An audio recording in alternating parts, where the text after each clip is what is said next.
Settle in. Let your body soften against the surface beneath you. Let your shoulders fall. Let the weight of the day drain down through your back, through your legs, into the mattress, into the floor, into the earth. There is nothing to do now, nothing to finish, nothing to remember. The only thing asked of you for the next 2 hours is to breathe slowly and to let your mind drift among the stars. You do not need to stay awake. You do not need to follow every thread. The story will unfold whether you are listening or not, and if you fall asleep 10 minutes from now, or 40, or an hour and a half, the universe will continue without you, and so will this voice. Tonight, we are going to talk about a single star. One star out of the 100 billion in our galaxy, out of the uncounted trillions in the observable universe. One particular star, with one particular name, hanging in one particular corner of the sky that you can see from your own window, if your window faces the right direction and the night is clear. Its name is Betelgeuse, Bet-el-Juz, and it is dying. If you have ever stood outside on a winter night in the northern hemisphere and looked up at the southern sky, you have almost certainly seen it. You may not have known its name. You may not have realized that the orange-red pinpoint you noticed, slightly warmer in color than the other stars around it, was one of the most famous objects in all of astronomy. But it was there. It has been there all your life. It was there when your grandparents were children, and when their grandparents were children, and when the pyramids were being built, and when the first human beings walked out of Africa and looked up at a sky they did not yet understand. The star has been there for every moment of recorded human history, and for long, long periods of prehistory before that. And it will be there, most likely, for a little while longer. But not forever. Not even for very much longer, in cosmic terms. Somewhere in the next 100,000 years, Betelgeuse will die. It might happen tonight. It might happen tomorrow. It might happen 10,000 years from now, or 90,000, or somewhere in between. The astronomers who study this star cannot tell you which. They know that the end is coming. They know approximately how it will happen, but they do not know when. And that uncertainty, that strange and beautiful not knowing, is part of what makes this story worth telling. So, if you want to be listening when it happens, if you want to be here with us, when the sky above Earth suddenly changes, when Orion's shoulder disappears and a new point of brilliance burns in its place, bright enough to cast shadows at night and visible even at noon, then the subscribe button below is how you stay with us. We tell one of these stories every night, gentle and slow, built for sleep. You do not need to stay awake for them. You do not need to take notes or understand every detail. You just need to show up, and the universe will do the rest. And if, on some future evening, the news comes that Betelgeuse has gone, you will already be here, listening, ready to hear the full story of what just happened. Now, let us return to the star itself. Betelgeuse is the brightest star in the constellation of Orion, one of the most recognizable star patterns in the night sky. Orion is the hunter, a figure from ancient Greek mythology, though many cultures saw their own myths in this same arrangement of stars. The constellation is dominated by 7 bright stars.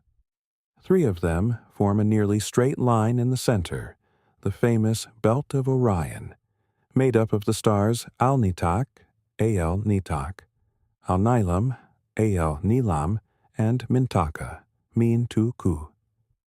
Above the belt are 2 bright stars, one on each side, forming the hunter's shoulders. Below the belt are two more bright stars, forming the hunter's knees or feet. The upper left star, the one that forms the right shoulder of the hunter as he faces us, is Betelgeuse. It is, by a small but noticeable margin, the reddest star visible to the unaided human eye. To find it, you simply look for Orion, and you look at the star in the upper left corner of the main figure. Its color is unmistakable, once you know what to look for. While most of the other bright stars in the sky appear white, or bluish, or yellow, Betelgeuse has a distinct orange-red tinge, the color of a dying coal in a fireplace, the color of a sunset deepening into dusk. The contrast is especially striking when you look at Betelgeuse next to Rigel, Rigel, the brilliant blue-white star at Orion's opposite foot. Rigel is one of the hottest and bluest stars visible to the naked eye. Betelgeuse is one of the coolest and reddest. They sit at opposite corners of the same constellation, one burning white-hot with the fury of youth, the other glowing ember-red in the final chapters of its life. You can see the difference with nothing more than your own eyes on any clear winter night. The name Betelgeuse is ancient. It comes to us from Arabic, though it has passed through so many languages and so many centuries that its original form is almost lost.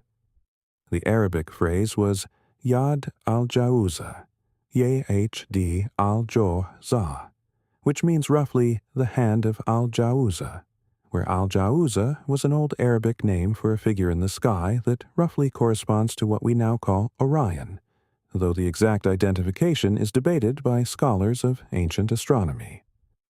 Over the centuries, as the name was transcribed into Latin during the medieval translations of Arabic astronomy, the initial letter was misread. A Y was misread as a B. Yad became bad. And from there, through a series of further distortions and mistranscriptions, we eventually arrived at the modern name, Betelgeuse. It is a word that has almost nothing to do, etymologically, with what it describes. It is the linguistic residue of 1,000 years of slow, imperfect transmission across cultures, a name that means the hand of something we no longer remember. Most English speakers today pronounce it Betelgeuse, or sometimes Betelgeuse, echoing the 1988 Tim Burton film that shares its name. Both pronunciations are accepted. Some astronomers prefer a more Arabic-leaning pronunciation, closer to Betelgeuse, but this is uncommon in everyday speech. The star does not mind. It has been called 100 different things by 100 different cultures across its long span of visibility from Earth. The name, like the language in which we speak it, is a temporary human artifact laid over something far older and far more permanent. Betelgeuse is classified by astronomers as a red supergiant. This is a specific category of star, not a casual description. A star's classification depends on two main properties: its surface temperature and its luminosity, which is the total amount of energy it radiates into space. If you plot stars on a graph with temperature on one axis and luminosity on the other, they do not scatter randomly. They cluster along specific regions of the graph, regions that correspond to different stages of stellar evolution. This graph is called the Hertzsprung-Russell diagram, Hertzsprung-Russell, often abbreviated as the HR diagram, named after the two astronomers who independently developed it in the early 20th century. It is one of the most important tools in all of astrophysics. And on the HR diagram, red supergiants occupy the upper right corner, the region of relatively cool temperature but enormous luminosity. They are cool, for stars, with surface temperatures often below 4,000 Kelvin. And they are brilliant, often tens or hundreds of thousands of times more luminous than our Sun. Red supergiants are rare. In our galaxy of roughly 100 billion stars, perhaps only a few 100,000 are red supergiants at any given time. This is because red supergiancy is a brief phase in a massive star's life, a transitional stage near the end, lasting perhaps a few 100,000 to a few million years, which is a blink of cosmic time compared to the 10 billion years our own Sun will spend as an ordinary yellow dwarf. A star becomes a red supergiant only if it began its life with at least 8, and usually more, times the mass of the Sun. The most massive red supergiants started with 20 or 30 solar masses. Such stars live fast, burn through their nuclear fuel at an extraordinary rate, and die young, relatively speaking, in violent explosive events that we will explore in detail later tonight. Betelgeuse is one of these. It began its life, perhaps 10 million years ago, as a blue giant or a blue supergiant, with a mass somewhere between 15 and 25 times that of the Sun. The precise starting mass is uncertain because we cannot observe the star's past directly. We can only observe its present state and infer, from models of stellar evolution, what it must have been. But whatever its starting mass, Betelgeuse has already passed through the main sequence phase of its life, the phase during which hydrogen fusion in the core was the dominant source of its energy. That phase lasted for most of the star's existence, perhaps 8 or 9 million years. During that time, Betelgeuse was a blue-white star, hot and compact compared to what it is now. And then, when the hydrogen in its core ran out, something happened. The core contracted, the temperature rose, helium began to fuse, and the outer layers of the star, no longer held in place by the delicate balance of hydrogen fusion, began to expand, and they have been expanding ever since. Today, Betelgeuse is enormous. We will explore its scale in detail in the next section, but let us preview the number now, just to establish how profoundly strange this star has become. If you could replace our Sun with Betelgeuse, if you could pluck the Sun from the center of our solar system and substitute this red supergiant in its place, then the surface of the star would extend past the orbit of Mercury, past the orbit of Venus, past the orbit of Earth, and in fact would reach nearly to the orbit of Jupiter. Earth, the planet you are lying on right now, would be inside the star. Not near it, not orbiting it, inside it, consumed, vaporized, gone.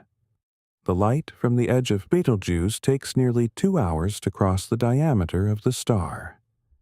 Light, which can travel from the Moon to the Earth in less than a second and a half, requires more than an hour and a half to traverse a single Betelgeuse. That is how big it is. And yet, despite this enormity, despite being hundreds of times wider than the Sun and tens of thousands of times more luminous, Betelgeuse is not a stable star. It is not a star in the long, quiet middle years of its existence. It is a star in its death throes. A red supergiant is, by definition, a massive star that has exhausted the hydrogen in its core and is now burning through successively heavier elements, working its way up the periodic table toward iron. Each stage of this process is shorter and more desperate than the last. The star is running out of ways to hold itself up. It is running out of fuel. And when it finally reaches the end, the collapse will happen suddenly, and the result will be one of the most violent events the universe produces on any regular basis. A core collapse supernova. That is what this story is about. Betelgeuse is not just a beautiful red point of light in the sky. It is a furnace in its final century, or its final millennium, or its final 100,000 years, or however long its final act may last. It is burning through the last of its fuel in a frantic, spectacular cascade, producing new elements in its core with every passing moment, swelling and shrinking and pulsing irregularly as its outer layers respond to the instabilities deep within. And when the end comes, it will be seen from Earth, not as a metaphor, not as an abstract cosmic event, as an actual, visible, unmistakable change in the night sky. A change visible without telescopes, a change visible from cities, a change visible even during the day. We will get to that ending later. But first, we need to understand the star itself. How big is it, really? How much does it mass? How hot is its surface? How long has it been dying? How do we even know these things, given that Betelgeuse is hundreds of light years away, and we have never been anywhere close to it? The astronomers who have spent their careers studying this star have developed extraordinary techniques to pry answers from a point of light that, to your naked eye, is no different from any other bright star. They have measured its diameter. They have watched it pulse. They have mapped its surface, crudely, using telescopes on Earth and in space. They have witnessed it do something in the winter of 2019 that no living astronomer had ever expected to see. And they have begun to wonder, seriously, whether the end might be closer than anyone thought. So let us begin to understand it properly.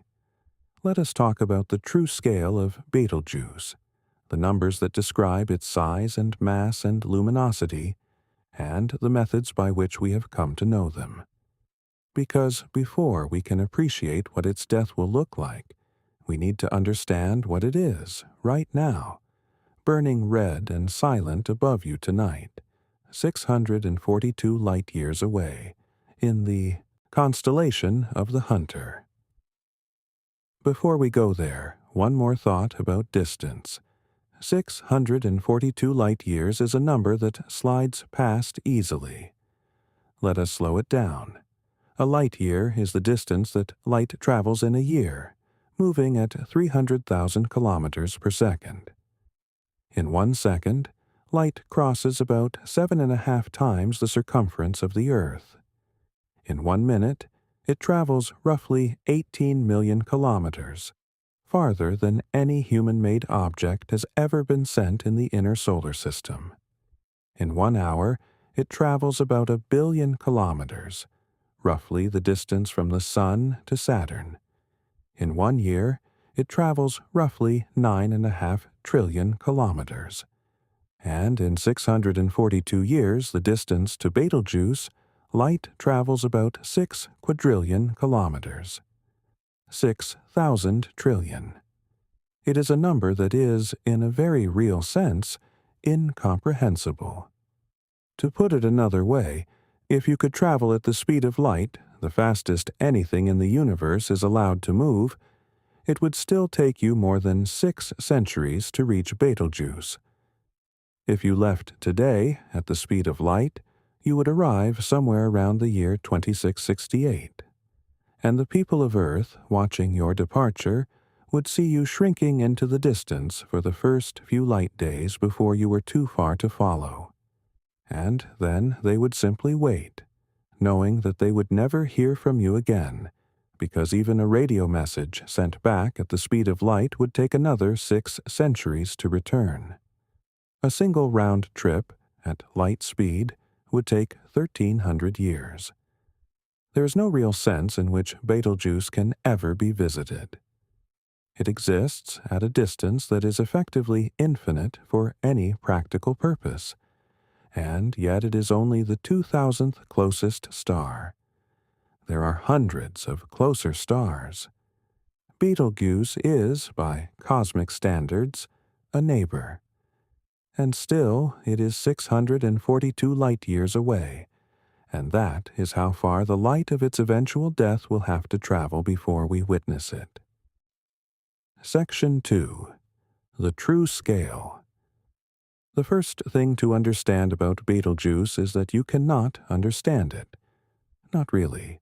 Not in the way you understand the size of a mountain, or the distance to the next city, or the weight of a stone in your hand. The human mind is calibrated for human scales. Our intuitions work reasonably well for objects that are a few meters across, a few kilograms in mass, located a few kilometers away. We can stretch these intuitions with effort to grasp things that are 1,000 times larger or 1,000,000 times farther. But beyond that, the numbers simply stop meaning anything. They become abstractions, labels, symbols that we can manipulate mathematically but not truly feel. Betelgeuse exists entirely in that region of abstraction.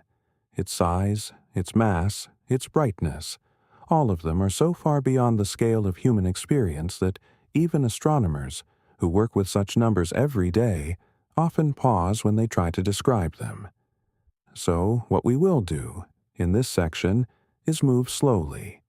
We will build up the picture piece by piece, comparing Betelgeuse to things you know, expanding outward from the familiar to the unimaginable. By the end, you will not truly understand how big this star is. No one does, but you will have a sense of it, a feeling, a kind of approximate grasp that is as close as any human mind can come.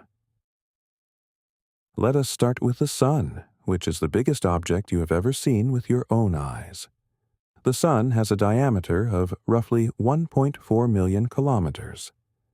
If you could line up Earths across the face of the Sun, you would need about 109 of them to span from one edge to the other. If you could fill the volume of the Sun with Earths, packing them in as tightly as possible, you would need roughly 1.3 million of them. The Sun is, by everyday standards, staggeringly large. It contains 99.8% of all the mass in our entire solar system. Every planet, every moon, every asteroid, every comet, every grain of dust, combined, makes up less than 1/5 of 1% of the total. The Sun is, for practical purposes, the solar system. Everything else is debris. And yet, compared to Betelgeuse, the Sun is a speck, a pinprick, a firefly held up against a bonfire. The most recent measurements of Betelgeuse's diameter, made with interferometric techniques that combine the light from multiple telescopes to achieve extremely high angular resolution, place its radius at somewhere between 700 and 900 times the radius of the Sun. The exact number is difficult to pin down because Betelgeuse does not have a sharp edge. Its outer atmosphere is diffuse, extending gradually into space in a thin envelope of escaping gas, so the surface of the star depends on how you define the term. At visible wavelengths, the photospheric radius is roughly 750 solar radii. At infrared wavelengths, where you can see deeper into the star's extended outer layers, the apparent radius can be considerably larger. Some measurements have suggested an effective radius of nearly 1,000 solar radii. For the sake of this story, let us settle on a round figure. Betelgeuse is approximately 750 times wider than the Sun. 750. If the Sun is a pea, Betelgeuse is a beach ball. If the Sun is a tennis ball, Betelgeuse is the size of a small building. If the Sun is a basketball, Betelgeuse is the size of a football stadium. The ratio is almost impossible to visualize at their true sizes, because both are so vastly bigger than anything we encounter on Earth. But the ratio itself, 750 to 1, can be grasped. It is the difference between a mouse and an elephant. It is the difference between a puddle and a lake. It is the difference between an ordinary star and something truly monstrous. Now, let us place Betelgeuse inside our solar system, because this is the comparison that never fails to unsettle people when they first encounter it. Imagine that you could pluck the Sun out of the center of our solar system and replace it with Betelgeuse. Everything else stays the same. The planets continue in their orbits. Earth remains at its same distance, 150 million kilometers from the center. The only change is the star at the middle. Mercury is the innermost planet, orbiting at an average distance of 58 million kilometers from the Sun. The surface of Betelgeuse would extend far past Mercury's orbit, engulfing the planet entirely. Venus orbits at 108 million kilometers, also engulfed. Earth, at 150 million kilometers, also inside the star, vaporized instantly. Mars, at 228 million kilometers, also inside. Not just inside, but deep inside, far below the surface of the photosphere. The asteroid belt, that broad ring of rocky fragments between Mars and Jupiter, would be mostly inside Betelgeuse as well. Only Jupiter, orbiting at 778 million kilometers from the center, might escape, depending on which estimate of Betelgeuse's radius you accept. At the larger estimates, even Jupiter would be inside the star. At the smaller estimates, Jupiter would orbit just above the blazing red surface, skimming the outer atmosphere, scorched beyond recognition but technically still outside. Let that settle for a moment. Earth and everything on Earth, everything that has ever happened on Earth, every ocean, every mountain, every city, every life, every memory, every language, every war, and every love affair, and every quiet afternoon, could all be contained inside the volume of this one star, with room to spare for 4 other planets and an entire asteroid belt. That is Betelgeuse. But size is only one dimension of a star's scale. There is also mass, and here the comparison is less extreme, but still remarkable. Betelgeuse is estimated to have a current mass between 15 and 20 times that of the Sun. When it was born, it was probably larger still, perhaps 18 to 25 solar masses. Red supergiants lose mass steadily over time, shedding gas from their outer layers through stellar winds, and Betelgeuse is no exception. Astronomers have measured the rate at which Betelgeuse is currently shedding material, and it is losing roughly 1 solar mass every 100,000 years or so. That may not sound like much, but compared to the Sun, which loses something like 1 Earth mass every 100 million years, Betelgeuse is shedding material at a rate about 1 million times faster.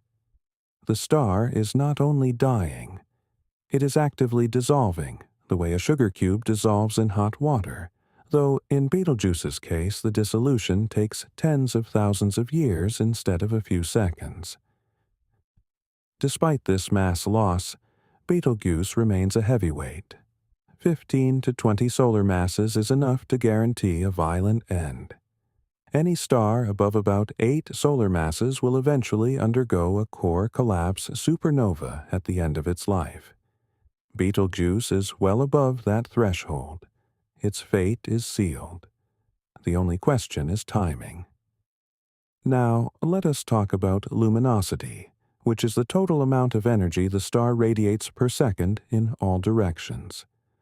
The Sun radiates roughly 4 times 10 to the 26th watts. That is an almost unimaginable number already.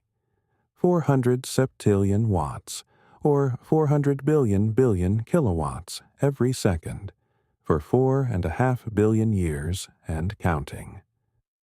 It is the energy that drives the weather on Earth, that makes photosynthesis possible, that warms your skin when you stand in the sunlight. The Sun is, by almost any measure, an extraordinarily powerful energy source. Betelgeuse outputs somewhere between 90,000 and 150,000 times more energy per second than the Sun. The exact number depends on how much of its light is absorbed by surrounding dust, and the dust around Betelgeuse is thick and variable. But even the lower estimate, 90,000 solar luminosities, is a staggering number. If Betelgeuse were at the center of our solar system, Earth would not merely be inside the star. Earth would have been vaporized long ago by the sheer radiation pressure, the heat pouring outward across the span of the inner solar system. The energy output of Betelgeuse is enough to boil off any planet within dozens of astronomical units. Nothing within about 100 Earth-Sun distances could survive, in any meaningful sense, the radiance of this star. And yet, despite this ferocity, Betelgeuse is actually cool by stellar standards. Its surface temperature is only about 3,600 Kelvin. The Sun's surface is around 5,800 Kelvin. The hottest stars, the blue giants, can exceed 40,000 Kelvin. Betelgeuse is cooler than the Sun, cooler than most stars you can see in the night sky. That is why it is red. The color of a star's light depends almost entirely on its temperature. Hot stars radiate most of their energy at short wavelengths, in the blue or ultraviolet. Cool stars radiate most of their energy at long wavelengths, in the red or infrared. Betelgeuse, at 3,600 Kelvin, is cool enough to peak in the near infrared, but it still emits plenty of visible red light, which is why it appears to our eyes as a distinct orange-red color. The reason Betelgeuse can be so luminous despite being relatively cool is simply that it is so large. The energy a star radiates per second is proportional to its surface area, times the fourth power of its temperature. Betelgeuse's temperature is lower than the Sun's, but its surface area is vastly larger. A sphere 750 times wider than the Sun has a surface area more than 500,000 times larger. Even with a lower surface temperature, that vast surface radiates an enormous total amount of energy. It is the cosmic equivalent of a huge, low-glowing ember versus a small, bright flame. The ember is less hot, but because it is so much larger, it gives off far more total heat. There is one more scale to discuss before we move on. Betelgeuse pulsates. It does not sit quietly at a constant size. It physically swells and contracts, its outer layers rising and falling in slow, rhythmic oscillations that take months or years to complete. The primary pulsation period is roughly 400 days, during which the star gets slightly larger and slightly cooler, then slightly smaller and slightly hotter, in a cycle that has been observed for decades. There is also a longer secondary period of around 2,100 days, nearly 6 Earth years, along which the overall brightness of the star rises and falls. Layered on top of these regular cycles are irregular fluctuations, eruptions, brightenings, dimmings, that make the light curve of Betelgeuse one of the most complex and unpredictable of any star visible to the naked eye. The pulsation is not unique to Betelgeuse. It is a common feature of red supergiants, and is caused by instabilities in the outer layers of the star. The specific mechanism involves changes in the opacity of the stellar atmosphere as gas is compressed and expanded. When the gas is compressed, it becomes more opaque, trapping heat. The trapped heat builds up pressure, which pushes the gas outward. As the gas expands, it becomes less opaque, releasing the trapped heat. The pressure drops and the gas falls back inward, and the cycle repeats. It is the same basic physics that makes a pot of boiling water rattle its lid, scaled up to the size of a star.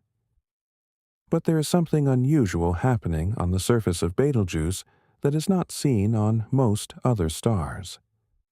Our Sun has a surface dotted with millions of small convection cells called granules, each roughly 1,000 kilometers across, that bubble and churn as hot gas rises and cool gas sinks. A red supergiant like Betelgeuse has convection cells too, but they are not small. They are vast.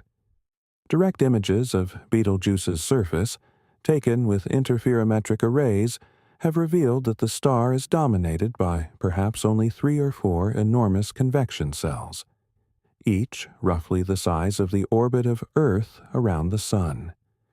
Gigantic bubbles of hot plasma rising from deep within the star, and gigantic downdrafts of cooler material sinking back down, all on a scale almost inconceivable. These massive cells evolve over months or years, rising and falling, stretching and shrinking. They are part of what makes Betelgeuse such an unsteady, restless star. And they may be responsible for some of the most dramatic behavior this star has ever shown, including the extraordinary event of the winter of 2019, which we will explore next. Before we move on, it is worth pausing to describe how we know any of this. How does anyone measure the diameter of a star that is hundreds of light years away? How does anyone detect convection cells on a surface that, even through the most powerful telescopes on Earth, appears as nothing more than a pinpoint? The answer is a story in itself, a story of a century of astronomical ingenuity, and it is worth telling briefly before we leave the subject of scale. In 1920, an American physicist named Albert Michelson, my cool son, working with his colleague Francis Pease at the Mount Wilson Observatory in California, performed what was at the time an almost impossibly delicate experiment. Michelson had already achieved scientific immortality for his experiments with the speed of light, which had laid the groundwork for Einstein's special theory of relativity. Now, he turned his attention to the question of stellar diameters. No star had ever been measured. All stars, without exception, appeared as points of light in even the most powerful telescopes. Their sizes had been inferred from calculations of their luminosities and distances, but never directly observed. Michelson proposed to change that. The technique he used was called stellar interferometry. Interferometry. It involves combining the light from 2 widely separated apertures on a telescope and looking for interference patterns in the combined light. The pattern changes depending on the apparent angular size of the source. A true point source produces a perfect fringe pattern with maximum contrast. An extended source, even one very slightly extended, produces a fringe pattern with reduced contrast. By measuring how the contrast falls off as the aperture separation increases, Michelson could calculate the angular diameter of the source. He trained the instrument on Betelgeuse. After months of careful work, he and Pease announced in 1921 the first direct measurement of a star's diameter. Betelgeuse, they found, had an angular diameter of roughly 47 milliarc-seconds. Combined with its estimated distance, this implied a physical diameter of hundreds of times the diameter of the Sun. It was a stunning result. For the first time in history, humans had measured the size of a star other than our own, and the star they measured was not a point of pure light. It was enormous, vastly larger than anything anyone had expected, larger than the orbits of planets. Over the following decades, the techniques improved. Modern interferometric arrays, like the one at the European Southern Observatory's Very Large Telescope, or the Cara array atop Mount Wilson, can combine the light from multiple telescopes separated by hundreds of meters, achieving angular resolutions far beyond what any single telescope could produce. These instruments have mapped the surface of Betelgeuse in unprecedented detail. They have revealed the dark spots where cool convection cells descend, and the bright spots where hot plasma rises. They have tracked how these features move and change over months and years. They have even produced something approaching a true, rudimentary map of Betelgeuse's surface, showing the large-scale structure of a dying supergiant as seen across 642 light-years of empty space. The fact that we can do this at all is astonishing. We are looking at a distant, pulsing, unstable star across an unimaginable distance, and we can make out the coarse granularity of its convective cells. We cannot see individual features on any other star in the same detail, except our own Sun. Betelgeuse is one of only a handful of stars close enough and large enough to be directly imaged in this way. Its scale, its proximity by stellar standards, and its angular size on the sky all combine to make it one of the most studied individual stars in the entire catalog. And what we see, every time we look, is a star that is not quiet. It is churning. It is shedding mass. It is pulsing. It is preparing. Section 3. The Great Dimming. It began, as these things often do, almost unnoticed. In October of 2019, amateur astronomers around the world noticed that Betelgeuse was growing fainter. This in itself was not unusual. Betelgeuse is a variable star. Its brightness rises and falls in those complex, overlapping cycles of roughly 400 days and 2,100 days, modulated by irregular fluctuations that make it one of the more capricious stars in the sky. Amateur astronomers who tracked Betelgeuse's brightness were used to seeing it dim and brighten by small amounts.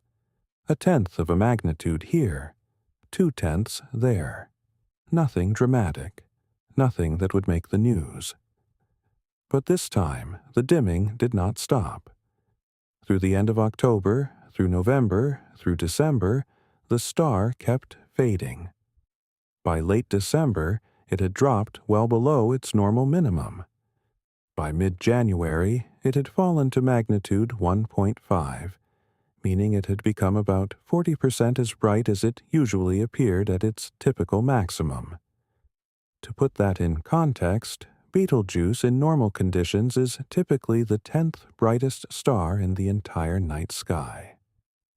During the dimming, it had fallen out of the top 20. It was still easily visible, still obviously red, still clearly Betelgeuse.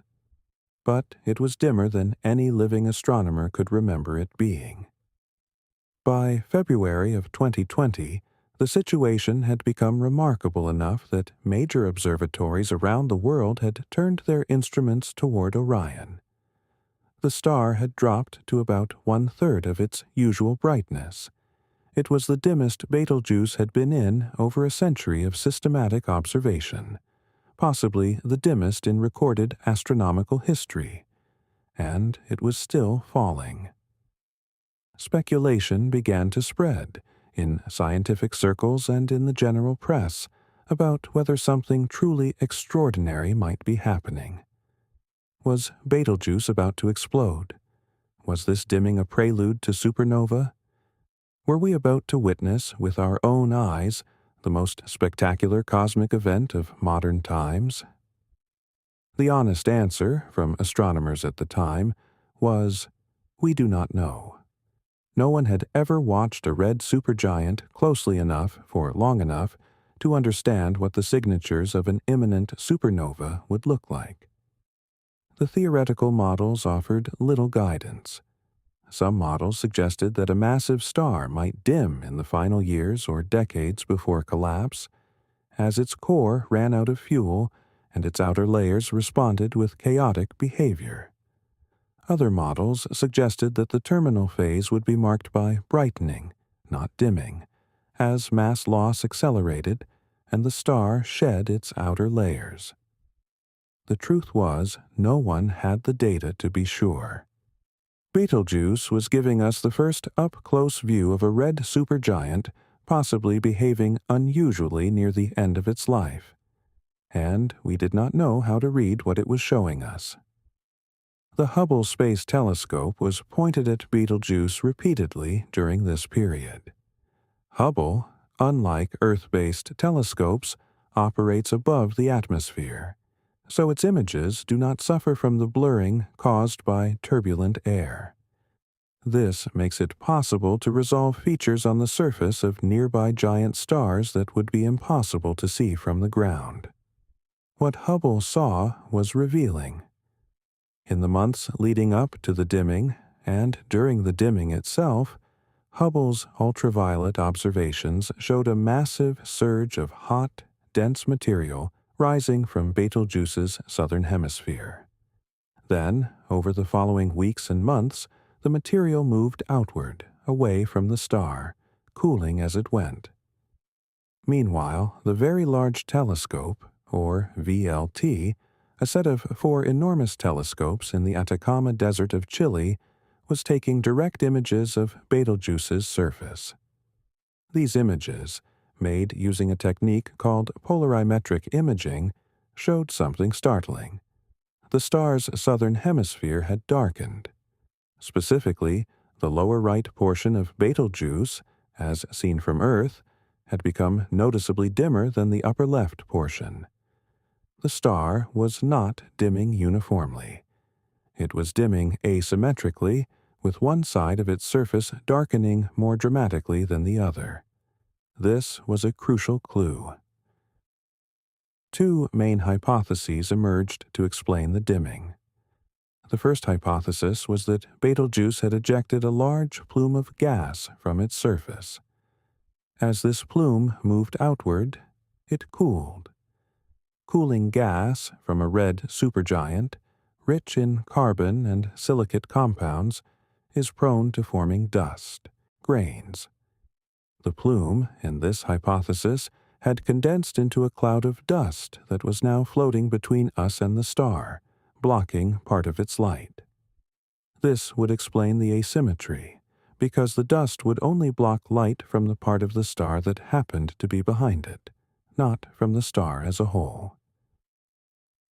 The second hypothesis was that the dimming was caused entirely by changes in the star itself, specifically by the cooling of one or more of the enormous convection cells on its surface. If a giant cell had descended, bringing cooler, denser material to the photosphere, then that region of the star would emit less light. The visual effect would be a dimming of that hemisphere, while the rest of the star would continue to glow at normal brightness. The asymmetry in this hypothesis was intrinsic to the star, not caused by anything between us and it. Over the following months and years, the data accumulated. By the summer of 2020, the dimming had ended. Betelgeuse had brightened back up to its normal range, and by later that year it was approaching its typical peak brightness.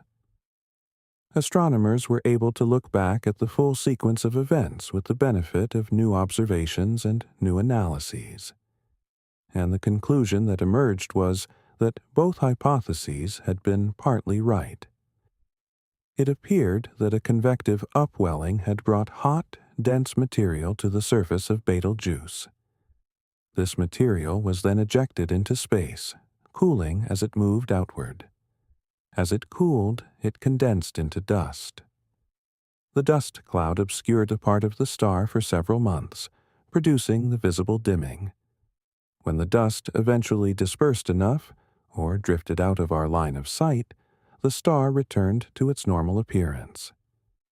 Researchers from several different groups, using several different instruments, converged on this general picture.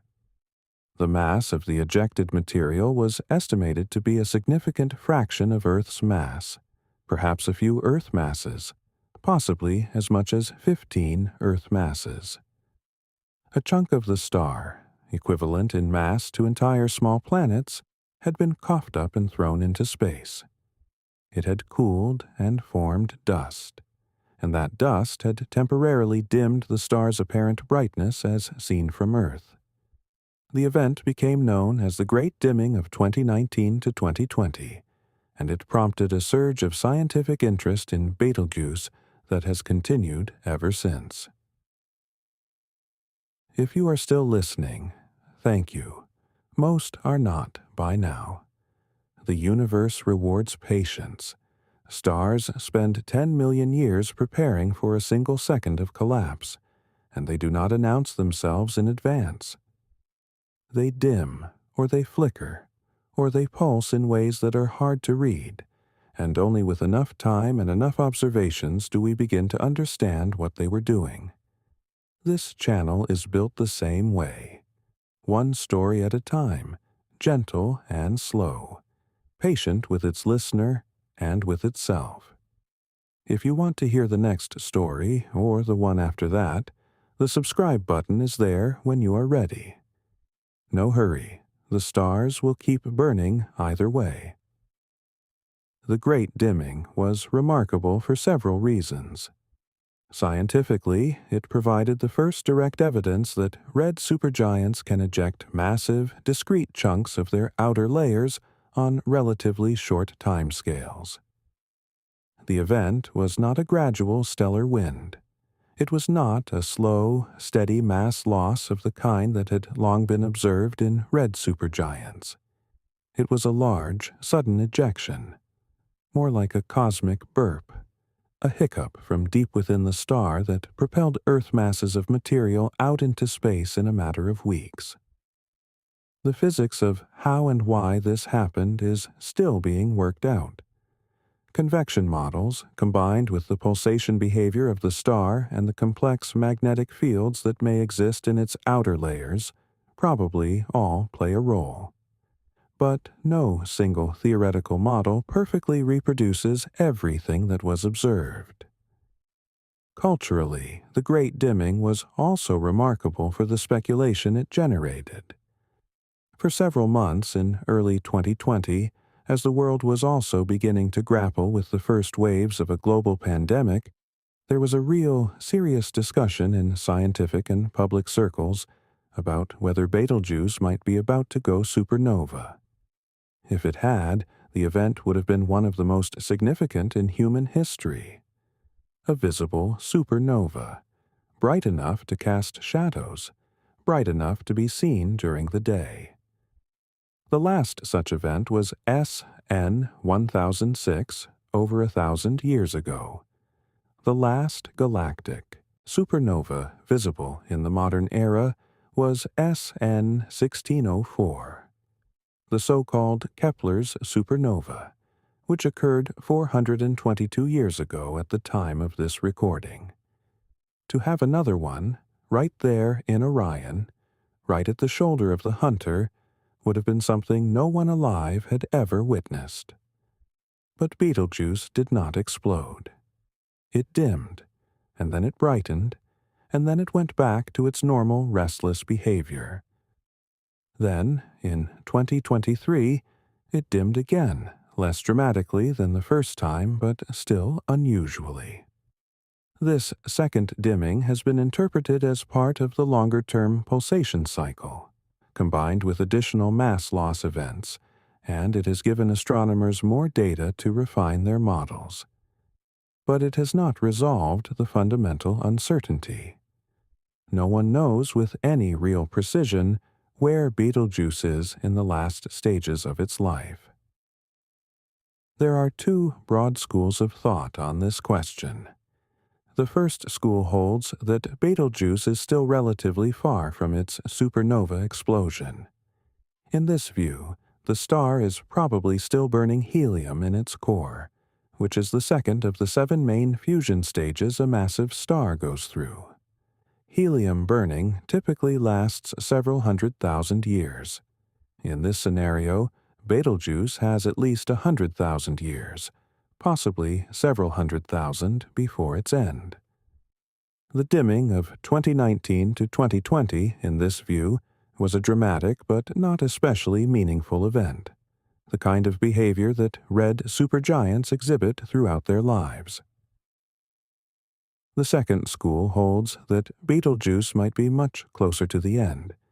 In this view, the star may already be burning carbon in its core, or even oxygen. Each stage of fusion past helium becomes progressively shorter. Carbon burning lasts 1,000 years. Neon burning lasts a year or two. Oxygen burning lasts a few months. Silicon burning lasts only days. If Betelgeuse is already past helium burning, then the remaining time until supernova could be measured in centuries, or even decades.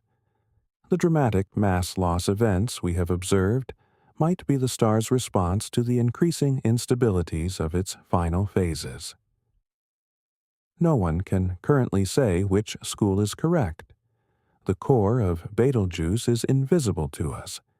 We can observe only the photosphere, the outer radiating surface, which lies many stellar radii above the core. What is happening at the center, whether helium or carbon or oxygen is currently being fused, is hidden from our sight. We can only infer from the behavior of the surface what might be going on below. And the surface of Betelgeuse, as we have seen, is a chaotic, pulsing, mass-ejecting environment that does not easily yield its secrets. So, when we say that Betelgeuse could explode tonight, or in 10,000 years, or in 100,000, we mean it literally. The range of uncertainty is enormous. An astronomer's best guess, averaged across the available models and observations, is that the most likely timescale for Betelgeuse's supernova is somewhere between 10,000 and 100,000 years from now. Most probably many tens of thousands of years, but most probably is not certainly. The dimming of 2019 to 2020 served, if nothing else, as a reminder that red supergiants are unpredictable objects, capable of surprising us. And if they can surprise us in one way, they might surprise us in another. It is also worth mentioning that the dust plume ejected by Betelgeuse during the Great Dimming is itself a remarkable object. The plume, consisting of silicate dust and heavier molecules condensed from the ejected gas, continued its outward motion long after the visible dimming ended. By 2022, infrared observations had detected the cooling dust at distances of many stellar radii from Betelgeuse, still drifting away into the surrounding space. The mass of this material, as best as astronomers could estimate, was somewhere between 2 and 15 Earth masses. It is now part of the slow, continuous mass loss plume that surrounds Betelgeuse and extends for many light days into the interstellar medium. Eventually, over thousands of years, this material will dissipate and mix with the wider galactic gas. It is already, in a sense, no longer part of Betelgeuse. It is on its way to becoming part of something else. One more point about the Great Dimming before we move on. The event revealed something about how poorly we understand even the nearest red supergiants. Betelgeuse is, by cosmic standards, practically on our doorstep. It is one of the most studied stars in the sky. Astronomers have been collecting data on it for centuries.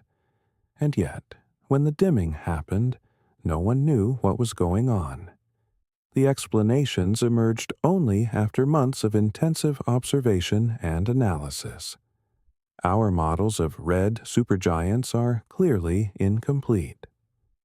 The internal dynamics of these stars, the ways in which their convection, pulsation, magnetic fields, and mass loss interact, are much more complicated than our simplest theories would suggest. Every time a nearby supergiant does something unusual, we learn a little more. But there is still a great deal we do not know. This is part of why astronomers find Betelgeuse so compelling. It is close enough to study in detail. It is restless enough to keep producing new phenomena. And it is massive enough that its eventual supernova, whenever it comes, will be one of the defining astronomical events of whatever century it happens in. To watch a red supergiant during its final act, even if we cannot say whether that act is 100 years long or 100,000, is to witness something genuinely rare. Most of the massive stars we know of are too far away to observe in detail. Betelgeuse is, essentially, the only one we have. To understand what is happening at the core of Betelgeuse and why its fate is certain even if its timing is not, we need to move from the surface of the star down into its interior. We need to talk about what happens at the center of a massive star as it approaches the end of its life. We need to understand the fusion ladder, the sequence of nuclear reactions that powers a star from its birth to its death, and why the final stages of that sequence lead inevitably to catastrophe. That is the subject of the next section. We are going to go inside Betelgeuse in our imagination and watch what is happening at its heart. Section 4. Inside a Dying Star. To understand why Betelgeuse must die and how, we have to descend into its interior. We will never physically do this, of course. No spacecraft could approach the star, much less penetrate its atmosphere.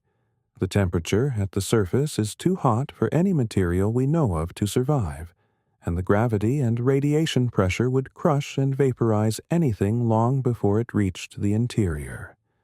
But we can imagine it, and the imagining is revealing.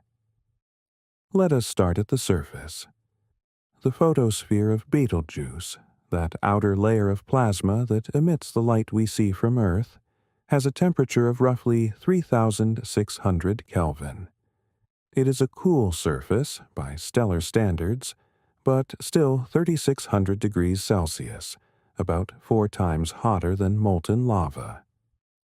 The plasma at the surface is mostly hydrogen and helium, with a small admixture of heavier elements, behaving as a dense, churning gas. Above the photosphere, extending outward for many stellar radii, is a diffuse envelope of escaping material, the stellar wind, which is responsible for the slow, steady mass loss that Betelgeuse has been experiencing throughout its red supergiant phase. Below the photosphere, the temperature and density rise rapidly. This is the convective zone, a vast region in which giant cells of hot plasma rise from deeper layers, release their energy near the surface, and sink back down. Those enormous convection cells, each the size of Earth's orbit, extend downward for a significant fraction of the star's radius. The temperature at the base of the convective zone is several 100,000 Kelvin, and the density is many times that of water, though the material is still far too hot to exist as a liquid or solid. It is plasma, a state of matter in which electrons are stripped from their atoms and flow freely, along with the positively charged nuclei in a turbulent, magnetized, highly conductive fluid. Below the convection zone, the mode of energy transport changes. Here, energy no longer propagates through the bulk motion of plasma. Instead, it propagates through radiation, through photons that are emitted, absorbed, and re-emitted countless times as they make their slow, random walk journey from the core to the surface. A photon emitted at the core of a star does not travel directly outward. It travels for a tiny distance before being absorbed by a plasma particle, then re-emitted in a random direction, then absorbed again, and so on, for millions of years, before finally emerging at the surface. In the Sun, this process takes roughly 100,000 to 10 million years. In Betelgeuse, given the different internal structure, the timescales are different but comparable. Deeper still, we approach the core. The core of Betelgeuse is the engine of the star, the region in which nuclear fusion is occurring and from which all the star's energy ultimately derives. The temperature at the center is extraordinarily high, in the range of several hundred million to a few billion Kelvin, depending on which fusion stage is currently dominant. The density is extreme, many thousands of times the density of water, compressed by the immense weight of the overlying layers. At these conditions, atomic nuclei are stripped of their electrons and collide with each other at enormous velocities, and sometimes, rarely, two nuclei come close enough and with enough energy to overcome their mutual electrical repulsion, and they fuse. Fusion releases energy, and that energy is what powers the star. Throughout the life of Betelgeuse, the composition of the core has changed. When the star was young, on the main sequence, its core was mostly hydrogen. Hydrogen fusion, in which 4 hydrogen nuclei combine through a series of intermediate steps to form 1 helium nucleus plus energy, powered Betelgeuse for perhaps 8 or 9 million years. Eventually, the hydrogen in the core was exhausted. The core became a ball of helium ash, with hydrogen still burning in a shell around it. The core contracted and heated up, because without fusion, nothing could balance the crushing gravity. When the core temperature reached about 100 million Kelvin, helium burning ignited. 3 helium nuclei began to fuse, via the triple alpha process, into a single carbon nucleus. Betelgeuse, during this phase, was no longer a main sequence star, but a red giant, and then a red supergiant as its outer layers expanded. Helium burning lasts roughly 1 million years in a star of Betelgeuse's mass. This is far shorter than the hydrogen burning phase. The reason for the difference is complex, but it comes down to 2 factors. First, helium fusion releases less energy per unit of mass than hydrogen fusion. Second, the star is now much more luminous, radiating energy away at a vastly greater rate. To keep up with the radiation losses, the core must burn through its fuel at a correspondingly greater rate. So the fuel lasts less time. This pattern, shorter and shorter fuel lifetimes, accelerates as we proceed up the fusion ladder. After helium is exhausted, a core of carbon and oxygen remains, surrounded by shells of helium and hydrogen still burning at lower temperatures. The core contracts, the temperature rises, and when it reaches about 600 million Kelvin, carbon burning ignites. Carbon fusion produces neon, magnesium, and some sodium along with energy. The carbon burning phase lasts only about 1,000 years. 1,000 years for a star that has been alive for nearly 10 million, and that spent 1 million years in helium burning. After carbon comes neon burning, at roughly 1.2 billion Kelvin, lasting only a few years. Photodisintegration of neon nuclei produces oxygen and magnesium. Then oxygen burning, at 1.5 billion Kelvin, lasting only months. Oxygen fusion produces silicon, sulfur, and phosphorus, along with energy. And finally, silicon burning, at nearly 3 billion Kelvin, lasting only days. Days. The final stage of the fusion ladder takes days to complete, for a star that has been burning for 10 million years. Silicon fusion produces iron and nickel through a cascade of reactions that rapidly build up a core of the heaviest elements the star will ever produce. Iron is the end. Iron is the ash of the universe's fires. Every element lighter than iron releases energy when it undergoes fusion. Every element heavier than iron requires energy to undergo fusion. Iron sits at the peak of the nuclear binding energy curve, the maximum point of stability. Iron nuclei cannot be made into anything heavier without absorbing energy from somewhere else, and they cannot be made into anything lighter without absorbing energy to overcome the energy gained through fission. Iron is the dead end. Once the core of a massive star becomes iron, there is no more nuclear fuel available. There is no more way for the star to generate energy through fusion. The core is supported only by the quantum mechanical pressure of electrons being squeezed into ever smaller volumes. This is called electron degeneracy pressure, and it is the same pressure that supports white dwarf stars, the remnants of lower mass stars like our Sun. But electron degeneracy pressure has a limit.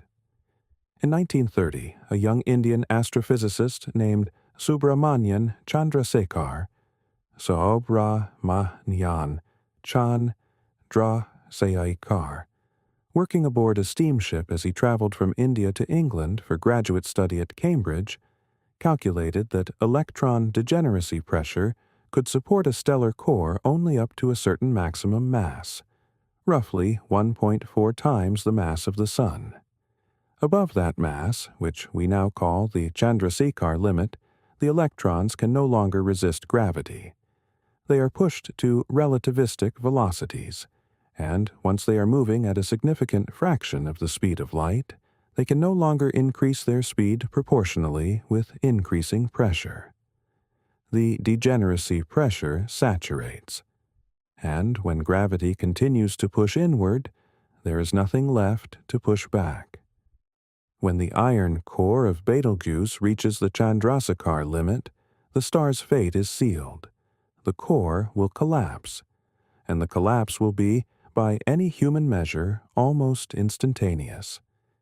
In less than 1 second, an object the size of Earth, a core with a radius of perhaps 5,000 or 6,000 kilometers, will collapse to a sphere roughly 20 kilometers across.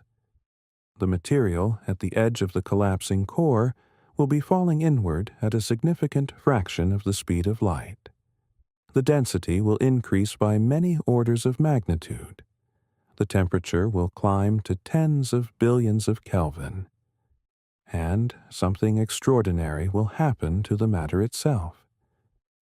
At the densities and temperatures of a collapsing iron core, the electrons are forced into the protons inside atomic nuclei. An electron captured by a proton produces a neutron and a neutrino. No tree, no age. This process is called electron capture or inverse beta decay, and it is essentially the reverse of the beta decay that radioactive isotopes undergo. Inside the collapsing core, electron capture happens on a massive, sudden scale. The protons and electrons are being converted, wholesale, into neutrons.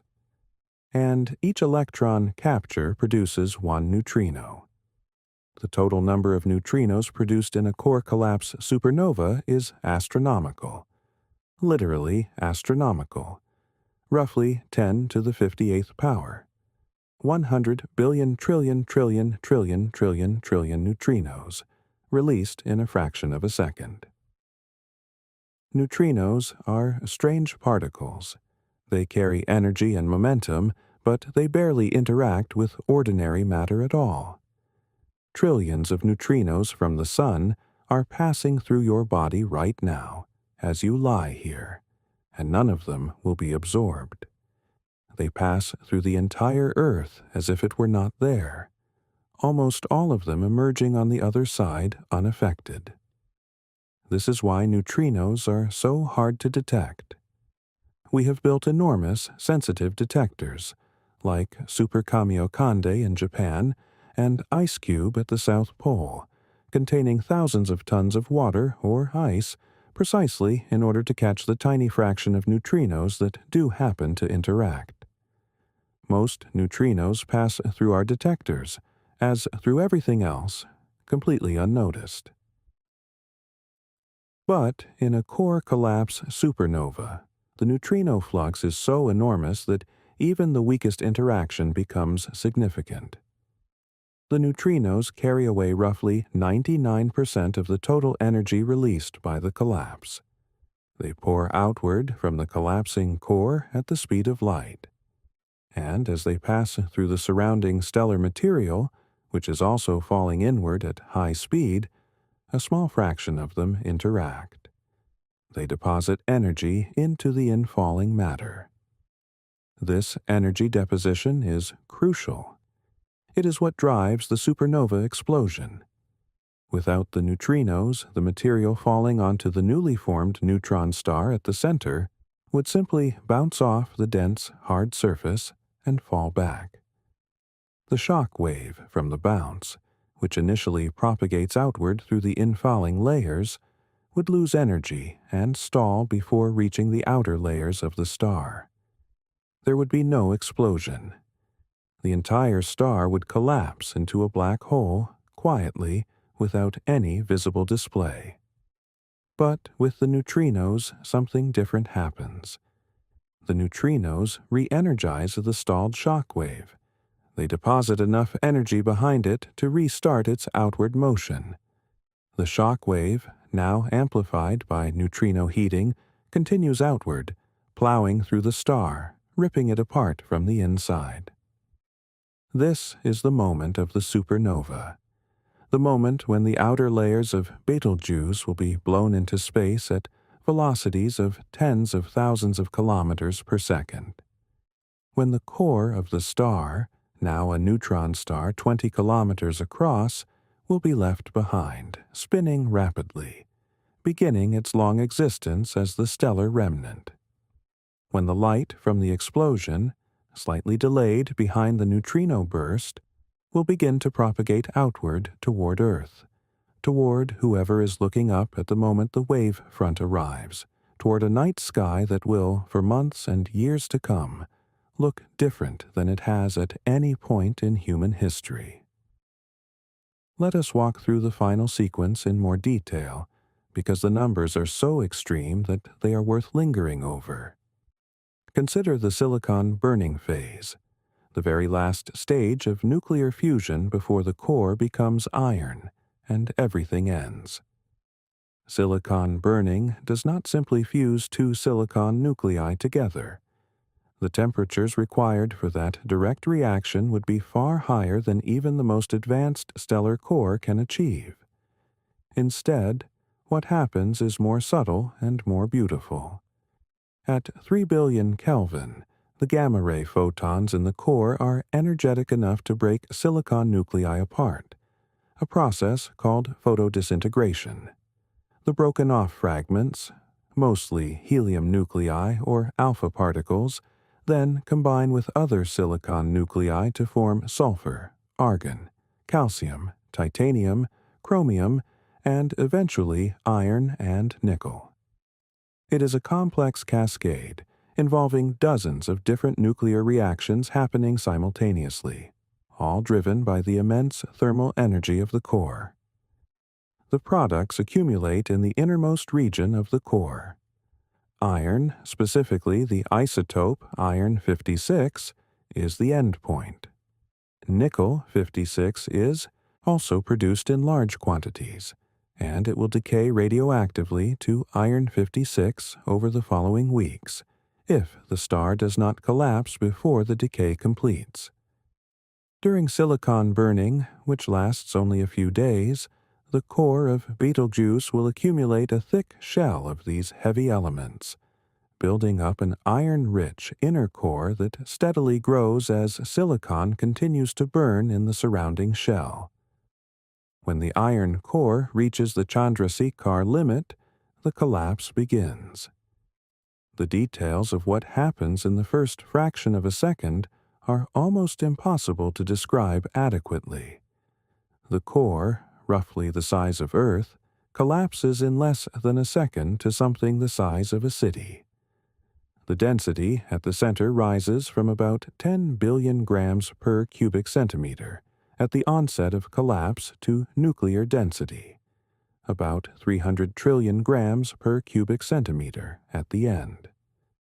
The temperature rises from 5 billion Kelvin to 50 billion, and in some models to 100 billion. And in the innermost region, where the density has exceeded nuclear density, the collapse halts abruptly. The inner core becomes, in essence, a single giant atomic nucleus, held together by the same strong nuclear force that holds ordinary nuclei together, but at astronomical scale. The outer layers of the core, which were falling inward at a significant fraction of the speed of light, suddenly encounter this incompressible inner core. They slam into it. The impact produces an outward traveling shock wave, which begins to propagate back through the infalling material. This is the bounce. It happens within a few milliseconds of the collapse. And this is where the physics becomes uncertain, and where theorists have spent decades trying to understand the details. In the simplest picture, the shock wave from the bounce would continue outward, tearing through the rest of the star, producing the supernova explosion. But the actual simulations show that the shock wave typically stalls. As it propagates outward, it loses energy. Energy is spent dissociating iron nuclei back into their constituent protons and neutrons, a process that absorbs a great deal of the shock's kinetic energy. Energy is also spent lifting the infalling material against gravity. If no additional energy source were available, the shock would simply stop, and all of the material would continue to fall onto the protoneutron star, eventually forming a black hole and producing no visible explosion. Something saves the explosion. That something, according to the current consensus of astrophysicists, is neutrinos. The enormous flux of neutrinos pouring out of the newly formed protoneutron star, produced by electron capture and by the cooling of the hot neutrons, deposits energy into the stalled shock wave through a small but crucial fraction of interactions. The deposited energy re-energizes the shock, pushes it back outward, and the explosion proceeds. This is called the delayed neutrino mechanism, and it is the leading theoretical explanation for how core collapse supernovae actually detonate. Without neutrinos, there would be no visible supernova. The star would collapse quietly into a black hole, the way a sandcastle collapses into a hole in the beach. With neutrinos, the star explodes, and the universe is enriched with new elements, and somewhere in our galaxy, every few decades, a new supernova lights up. Even this modified picture is not fully understood. Detailed simulations of core collapse have required some of the largest supercomputers ever built, running for months at a time, to produce even approximate solutions. The calculations involve three-dimensional fluid dynamics, neutrino transport through dense matter, general relativity, nuclear physics, and magnetic fields, all coupled together in extremely complex ways. Different teams, using different codes, still produce somewhat different results. Some simulations show robust explosions. Others show weaker explosions. Some show no explosion at all. The theoretical physics of supernovae is an active area of research, and our understanding continues to evolve. But the observational evidence is clear. Supernovae do happen. They produce bright, visible explosions that scatter elements across the galaxy. They leave behind neutron stars or black holes. They are one of the most energetic events in the universe. And Betelgeuse, one way or another, will produce one. The only questions are when and what exactly we will see when the light arrives. That is the physics of Betelgeuse's end. The fusion ladder has led us here. every element heavier than helium that exists in your body, every atom of carbon in your cells, every atom of oxygen in the water you drink, every atom of iron in your blood was made in the cores of stars like Betelgeuse, over billions of years of stellar evolution, and was spread through the galaxy by explosions like the one Betelgeuse will one day produce. You are made of the ashes of long-dead stars. And the star you are hearing about tonight is, in a sense, preparing to complete the cycle that gave you the matter you are made of. When Betelgeuse explodes, its outer layers will seed the interstellar medium with heavy elements, which will eventually become part of new stars, new planets, new molecules, perhaps even new life. The death of a massive star is not only an ending, it is a beginning for the generation that follows. But it is also a spectacle, a visible, dramatic, earth-altering spectacle, the likes of which no human alive has ever witnessed. And that is what we will turn to next. Not the physics of the explosion, which we have now laid out, but the experience of it. What will it look like from Earth when Betelgeuse explodes? What will the sky show us? What will the night look like during the weeks and months and years after the wave front arrives? That is the subject of the next section. Section 5.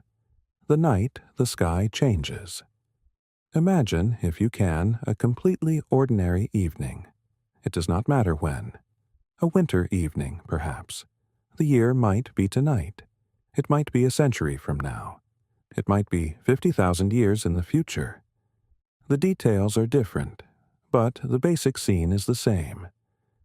A person steps outside just before bed to look up at the stars. The sky is clear. The constellations are in their familiar places.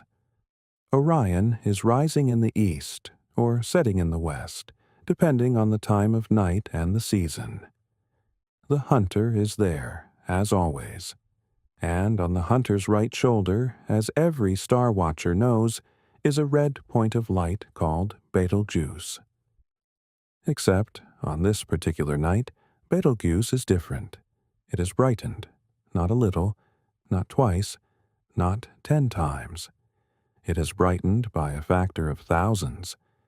It is now, suddenly, by far the brightest object in the night sky, brighter than Venus at its peak, brighter than anything in the heavens except the moon.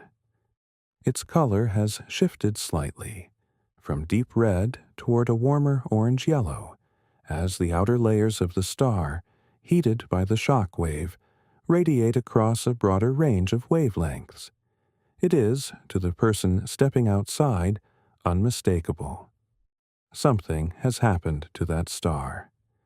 Everyone on Earth with an unobstructed view of the sky, from any latitude that can see Orion, sees the same thing. The star that was on the hunter's shoulder is now a beacon of unprecedented brilliance, casting sharp shadows of buildings and trees onto the ground around them. This is what a supernova looks like from Earth. Specifically, this is what a core collapse supernova at a distance of 642 light-years looks like from Earth. There are two broad types of supernovae. A type 1a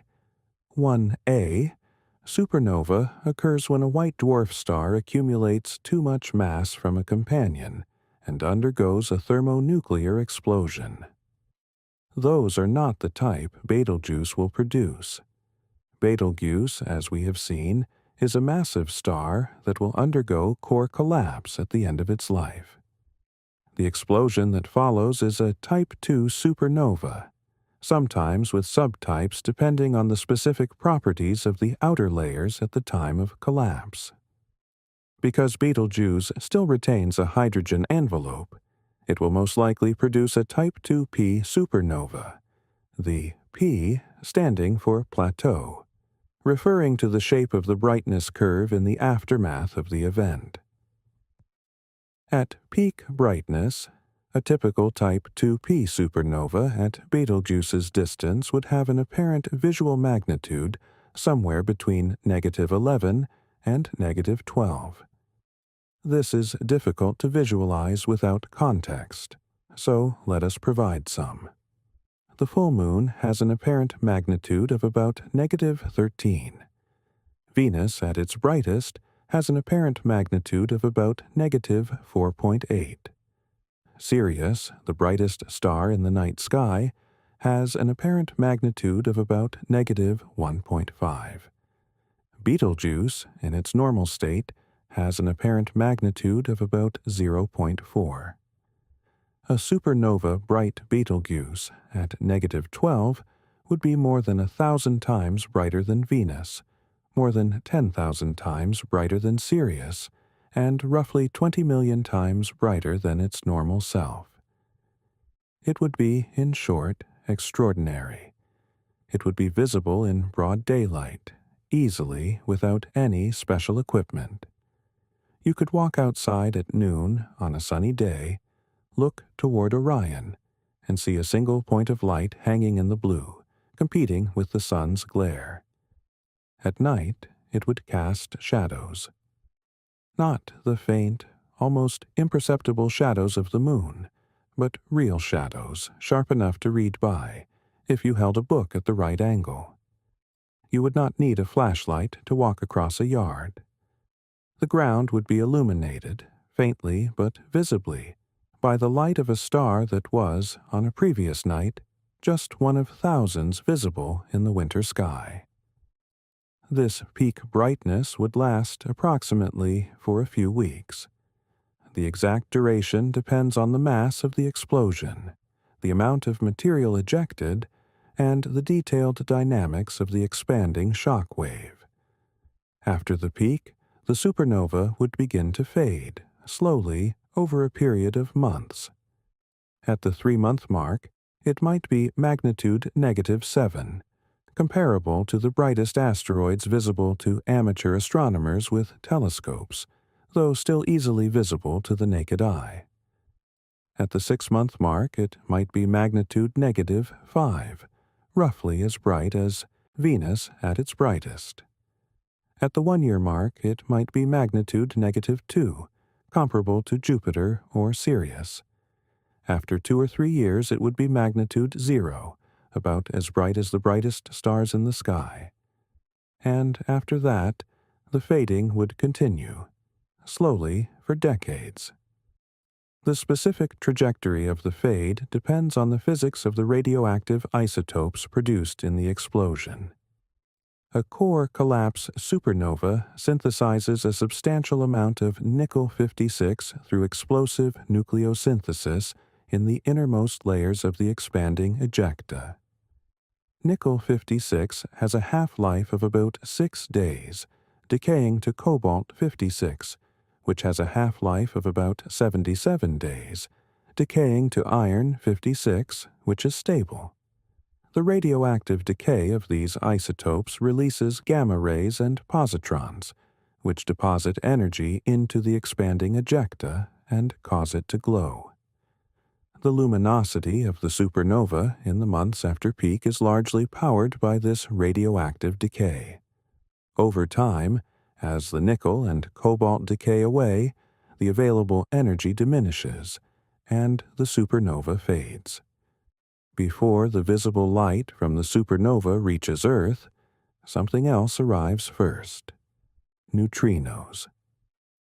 As we discussed in the previous section, the collapse of Betelgeuse's iron core will produce an enormous burst of neutrinos, 10 to the 58th of them, released in a fraction of a second.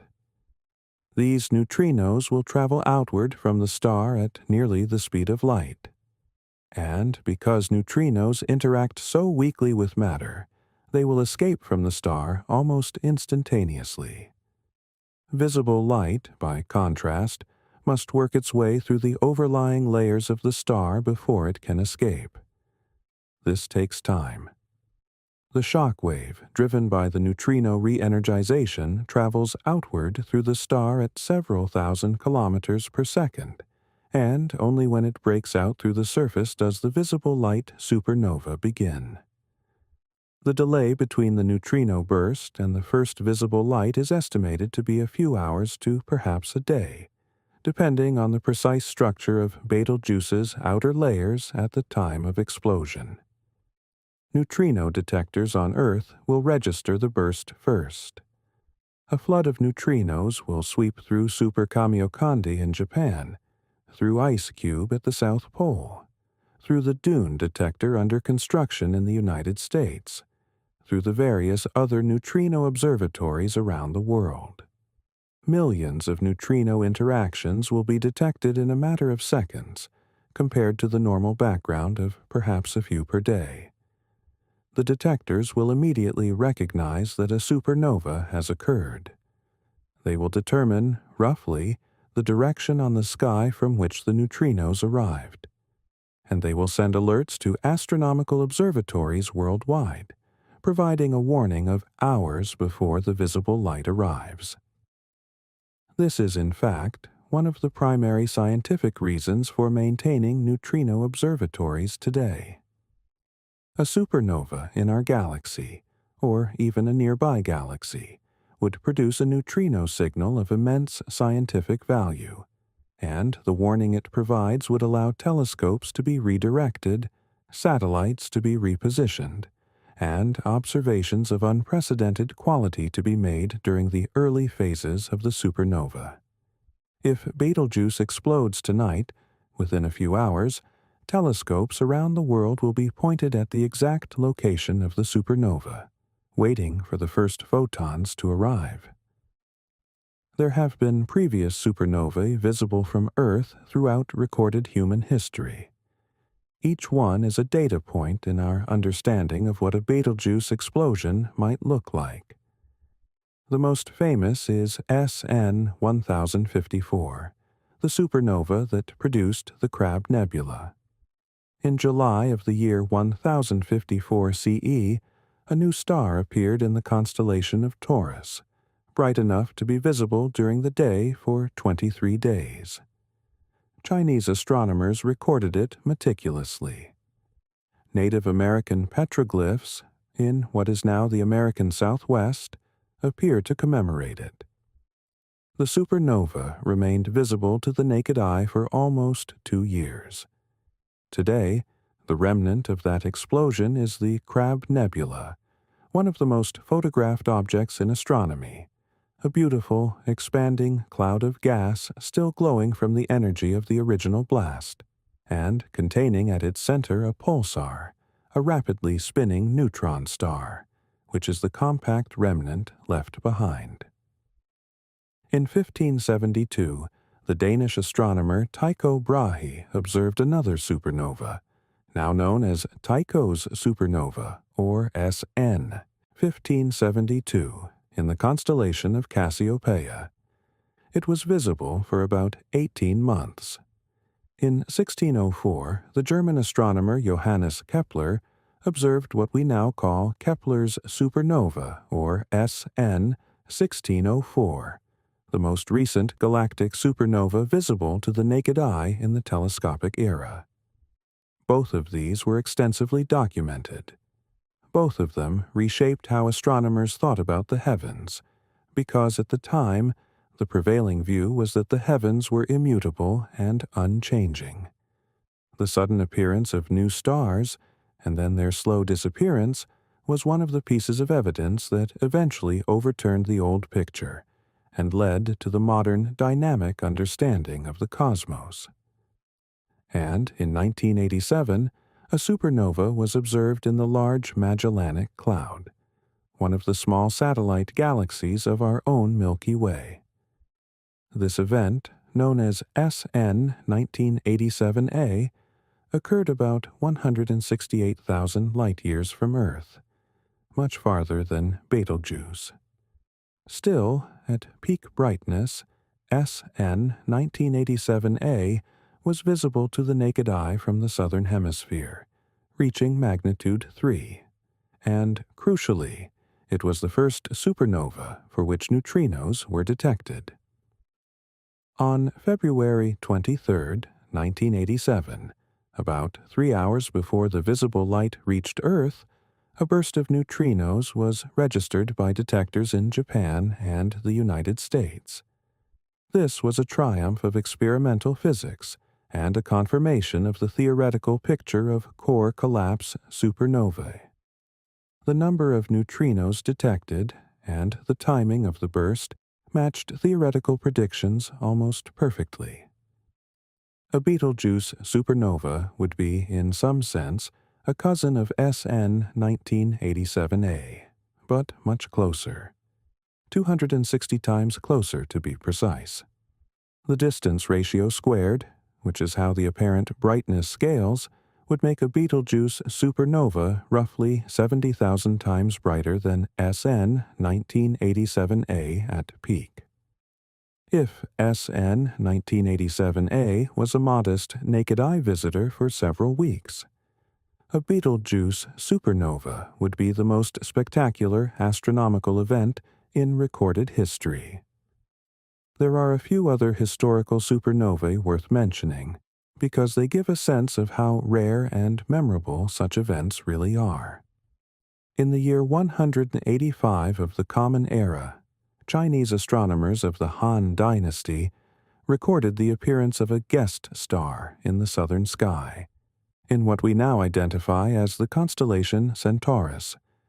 The star remained visible for about 8 months before fading.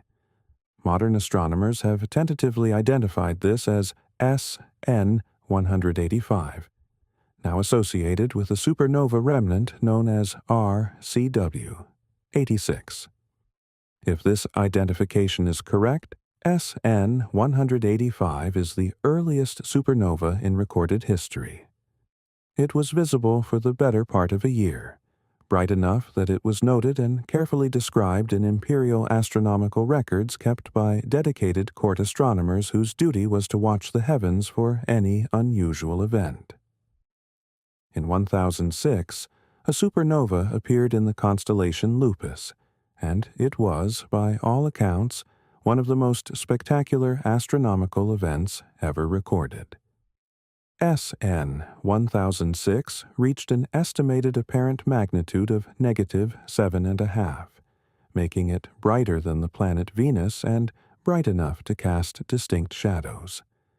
It was visible during the day for weeks. Observers in China, Japan, the Arab world, and Europe all recorded it.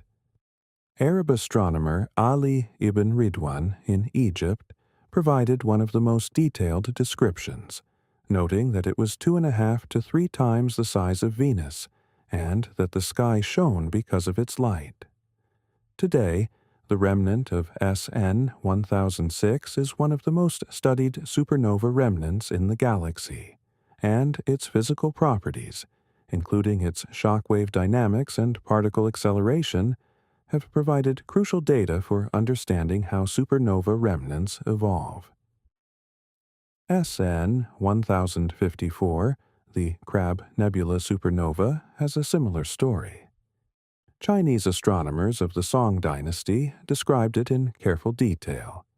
The remnant is now known as the Crab Nebula, and at its heart is a pulsar, a rapidly rotating neutron star that pulses 30 times per second. The pulsar's beam sweeps across Earth each time, producing a signal that has been observed at almost every wavelength from radio to gamma ray. The Crab Nebula is the most studied supernova remnant in the sky and remains a crucial laboratory for high-energy astrophysics almost 1,000 years after the explosion that produced it. These historical events are useful not only for their scientific interest, but for what they tell us about how a supernova will be experienced from Earth. Every one of these observations was made without telescopes. The telescope was not invented until the early 17th century. Before then, supernova observations relied entirely on the human eye. Careful skywatchers trained to notice anything out of place, and the slow accumulation of written records that allowed the event to be remembered and studied afterward. A modern Betelgeuse supernova would have all of this in abundance, plus millions of cameras, plus satellites, plus neutrino detectors, plus the entire technological apparatus of 21st century astronomy pointed at it within minutes. We would know everything there is to know, at the level our instruments allow, and the event itself would be visible to every human on Earth who happened to be outdoors and awake. The information flow from a galactic supernova would be extraordinary. The neutrino burst, arriving first, would provide the earliest signal. The Supernova Early Warning System, or SNEWS, is a network of neutrino detectors around the world that automatically coordinate their observations and issue public alerts when multiple detectors register a simultaneous burst. Gravitational wave detectors, like LIGO and Virgo, might register a signal from the core collapse, though the gravitational wave signature of a core collapse supernova is expected to be weak and hard to detect. Optical telescopes, radio telescopes, X-ray satellites, and gamma-ray observatories would all track the evolving event, sometimes for months, producing an unprecedented dataset. Every major observatory on the planet would reshape its schedule to make Betelgeuse the priority target. And the public would see something no human has witnessed since at least 1604. In the more than 4 centuries since Kepler's supernova, the world has changed beyond recognition. We have telescopes in orbit. We have computer models. We have theoretical frameworks that predict, in considerable detail, what a core collapse supernova should look like. But we have not had one in our galaxy that we could observe with modern instruments. SN 1987A, in the Large Magellanic Cloud, was the closest since 1604, but it was too far to produce the kind of naked-eye spectacle that Betelgeuse will produce. A Betelgeuse supernova would be the first nearby supernova of the modern era, and for that reason alone, it would be one of the most important scientific events of the 21st century, or of whenever it happens to occur. People sometimes ask whether a Betelgeuse supernova could harm Earth. The short answer is no. The longer answer involves some specifics. Supernovae produce intense bursts of radiation, including gamma rays and ultraviolet light, that could, in principle, damage the ozone layer of a planet's atmosphere, leading to increased ultraviolet exposure at the surface and various ecological consequences. However, this only becomes a significant concern if the supernova occurs within roughly 50 light-years of Earth. Betelgeuse is 642 light-years away. The radiation flux at that distance is far too low to produce any measurable biological effects. You would not feel it. You would not get a sunburn from it. You would see it, yes, brilliantly, but that is all. The light would be beautiful. It would not be dangerous. The sky itself would change, though, in a way that would last for a long time. For perhaps a year or two, Betelgeuse would be the brightest star in the night sky, bright enough to cast shadows. For perhaps a decade, it would be among the brightest stars visible from any city, rivaling or exceeding the planets. For a century or more, it would remain bright enough to attract attention, though gradually dimming.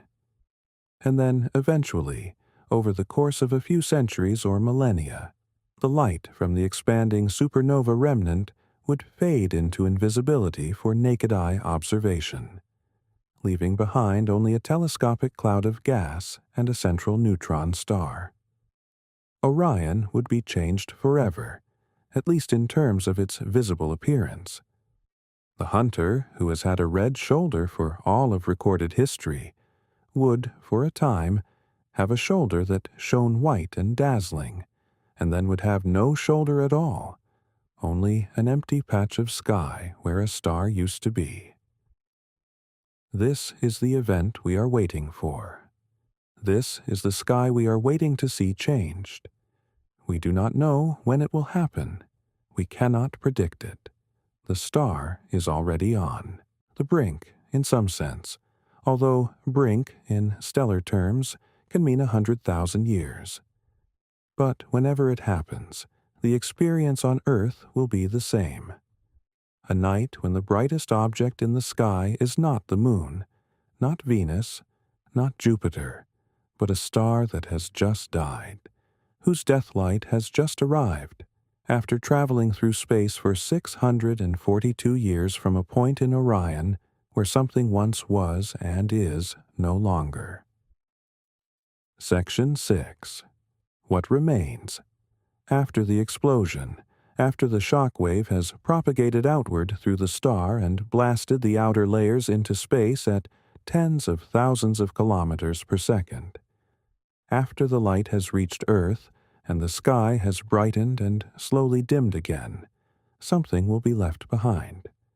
The fireworks will end. The gas will spread out into a diffuse, expanding cloud. The radioactive isotopes will decay. The supernova will fade from visibility. And at the center of what was once Betelgeuse, at the precise point where the iron core collapsed in less than a second, an object will remain. The nature of that object depends on the details of the collapse. There are two main possibilities. The first is a neutron star. The second is a black hole. Which of these Betelgeuse produces will depend on factors that we cannot precisely predict from our current knowledge of the star. Let us consider the neutron star first. A neutron star is the remnant that emerges when the collapsing core is not quite massive enough to become a black hole. In such cases, the collapse is halted by neutron degeneracy pressure, the quantum mechanical resistance of neutrons to being compressed into the same quantum state, similar in principle to the electron degeneracy pressure we discussed earlier, but far stronger. Neutron degeneracy pressure can support a core up to roughly 2 to 3 solar masses. If the core is below this limit after the collapse, a neutron star forms. A neutron star is, by every reasonable definition, one of the most extreme objects in the universe. It is roughly 20 kilometers in diameter, about the size of a medium city, yet it contains more mass than our Sun. A single teaspoon of neutron star material would weigh approximately 4 billion tons. 4 billion tons in a teaspoon. The density is comparable to, and in places exceeds, the density of an atomic nucleus. The entire star, in essence, is a single enormous nucleus, held together by gravity instead of the strong nuclear force. Its surface gravity is about 200 billion times stronger than Earth's. If you could somehow stand on the surface of a neutron star, your body would be instantly flattened into a thin layer of atoms, because no material strength could possibly resist that gravitational force. Neutron stars typically rotate very rapidly. The collapse compresses the core from Earth size down to city size, and by conservation of angular momentum, the rotation speeds up enormously. A neutron star might be born rotating hundreds of times per second. It may also have a powerful magnetic field, potentially 1 trillion times stronger than Earth's. And if the magnetic field is oriented just right, with the magnetic axis tilted relative to the rotation axis, the neutron star can emit beams of radio waves or X-rays that sweep across space like a lighthouse, producing regular pulses when those beams happen to cross Earth's line of sight. Such pulsing neutron stars are called pulsars, and they were the first evidence that neutron stars actually existed, when they were discovered in 1967 by Jocelyn Bell Burnell and Anthony Hewish at Cambridge. The second possibility for Betelgeuse's remnant is a black hole. If the collapsing core exceeds roughly 2 to 3 solar masses, then not even neutron degeneracy pressure can resist gravity. The core continues to collapse past the neutron star stage, past any known equilibrium, and forms a black hole, a region of space from which nothing, not even light, can escape. The black hole itself, in general relativity, has no surface, no interior that can be probed by observation. What is visible is only the event horizon, the spherical boundary beyond which the pull of gravity is too strong to allow anything to return. For a Betelgeuse mass black hole, the event horizon would be perhaps 20 to 60 kilometers across, depending on the precise mass that ends up inside. For Betelgeuse's core, which is currently somewhere between 1.5 and 2.5 solar masses, depending on how much of the iron core forms during silicon burning, the question of neutron star versus black hole is genuinely uncertain. It could go either way. Current estimates, based on models of massive star evolution, suggest that Betelgeuse is more likely to produce a neutron star than a black hole, because its current total mass is in the lower range where black holes are expected. But models are only models. The actual outcome will depend on the specific dynamics of the collapse, which are chaotic and difficult to predict. Regardless of whether Betelgeuse's remnant is a neutron star or a black hole, one thing is certain. The material that is blown outward in the supernova, the outer envelope of the star, will not be lost. It will spread into the interstellar medium, the diffuse gas between stars, and it will eventually become part of new things. This is one of the most profound and beautiful aspects of stellar death. A supernova does not simply end a star. It contributes to the galaxy. The heavy elements produced in the star's core over millions of years of fusion, along with the new elements created explosively in the supernova itself, are scattered across vast distances. Clouds of interstellar gas are enriched. Future stars, which will form when these enriched clouds collapse, will inherit the elements. Planets, which form around those future stars, will incorporate the elements. And any life that emerges on those planets, any biochemistry that arises in those future worlds, will be built from atoms that were, in some sense, manufactured and exported by the deaths of stars like Betelgeuse. Every atom of calcium in your bones was made in a star and delivered to the interstellar medium by a supernova. Every atom of iron in your blood, every atom of silicon in the electronic device that is playing this recording, every atom of heavy metal in every coin in your pocket, all of them were forged in stellar furnaces and scattered by stellar explosions. You are, in a very literal sense, made of the dead. And the star we are discussing tonight, the red supergiant still burning in Orion, is a participant in that ongoing process. When Betelgeuse explodes, its matter will not disappear. It will spread outward over tens of thousands of years, slowly mixing with the rest of the galaxy, eventually becoming part of future stars, future planets, future lives, in some incomprehensibly distant time and place. The cycle will continue. There is one more idea we need to sit with before we finish. It is the idea that the light from Betelgeuse, the light you saw tonight, or that you would see tonight if you stepped outside and looked at Orion, is already 642 years old. The photons that enter your eye from that star left the star's surface 642 years ago, and have been traveling through space at the speed of light ever since. 642 years ago, Columbus had not yet sailed.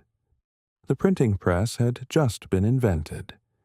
The Black Death had swept through Europe a century earlier, and its effects were still shaping the world.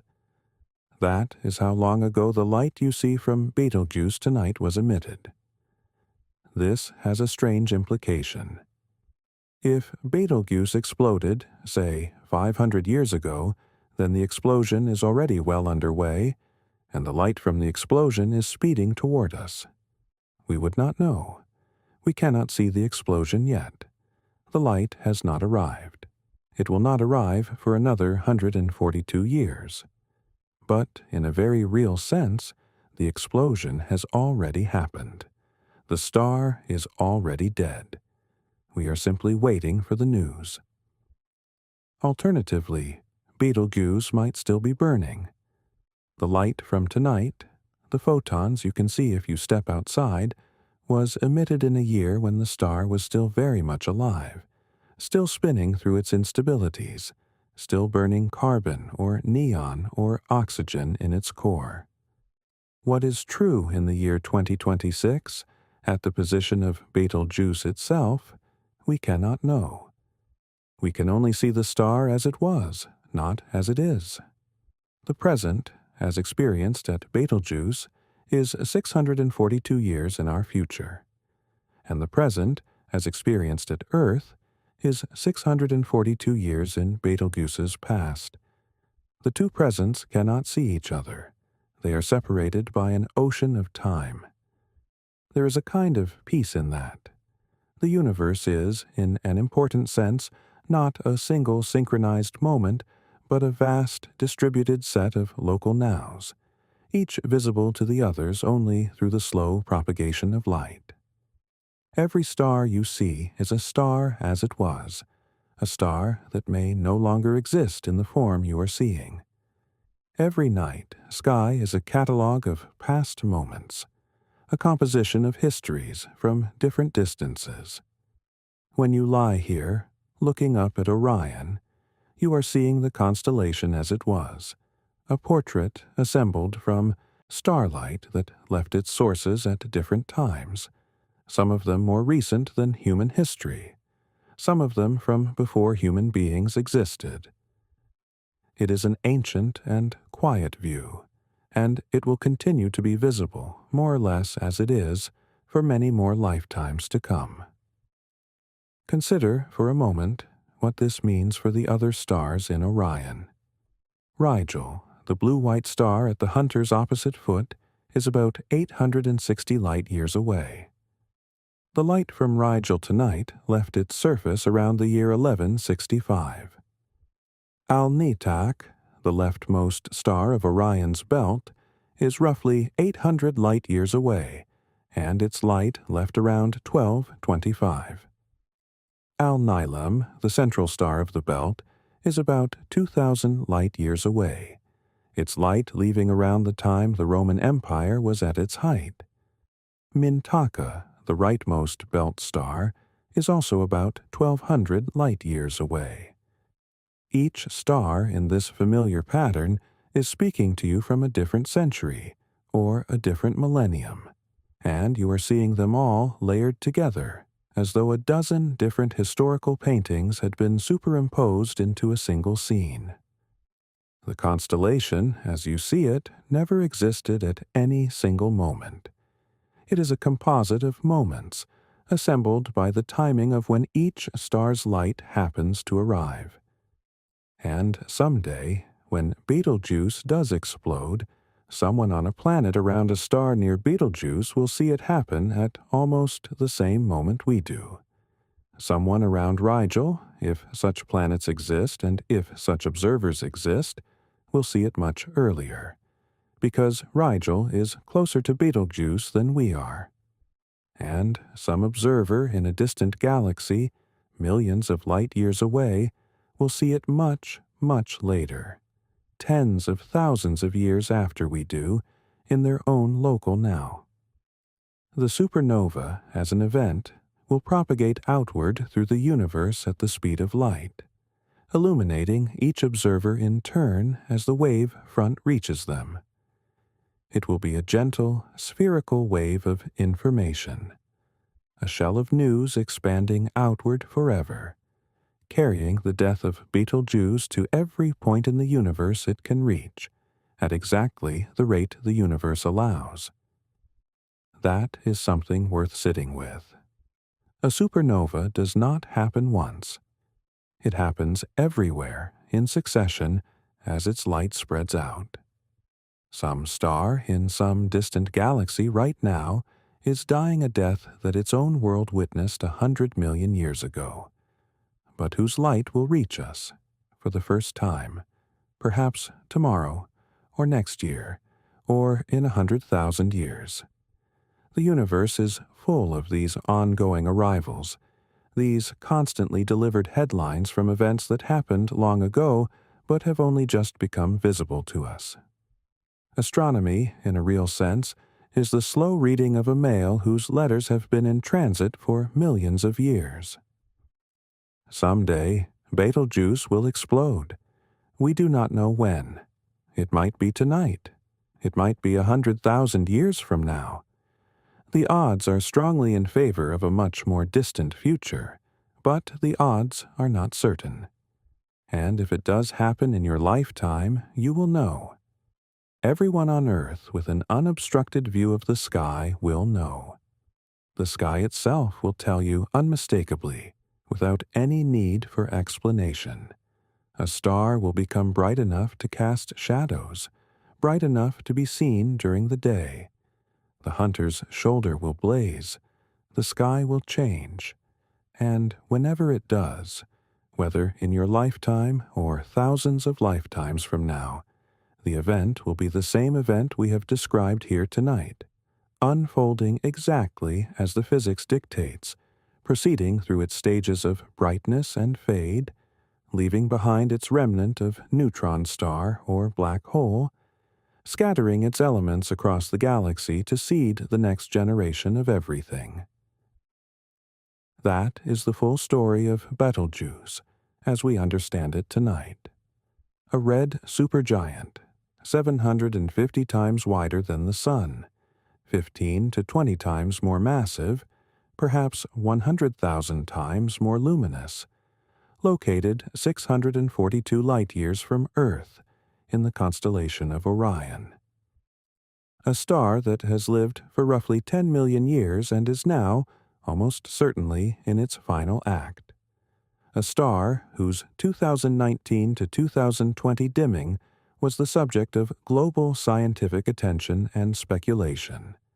A mystery that was solved within months by observations of a massive dust plume ejected from its surface. A star whose interior is currently unknowable, whose fusion stage can only be inferred.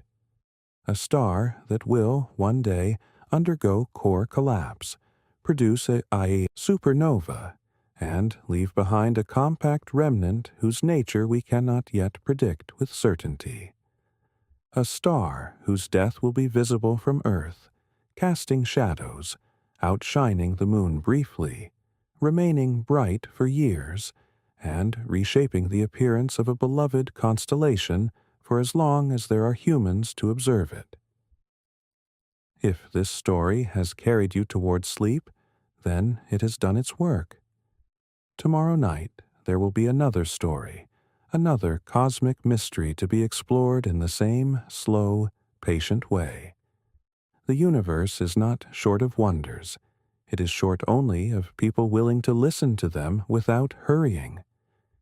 If you want those stories, if you want to be here for them, the subscribe button below is how you stay.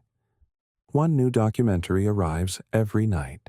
You do not need to remember. You do not need to watch. You just need to show up eventually, whenever you are ready. The stars will be waiting. Betelgeuse will be waiting. And if on some distant evening the news finally arrives that the red star in Orion has changed, this channel will be here, ready to tell the full story of what just happened for whoever is listening. For now, close the night. Let the constellations fade. Let the thought of that red star, still burning, still alive, go softly into the back of your mind. It will be there tomorrow, and the night after that, and the night after that. It will wait for you. It has waited for everyone, The stars are patient. Your breath is slow. The room is quiet. And the universe, vast and ancient and full of light still on its way to you, keeps turning, gently as it always has.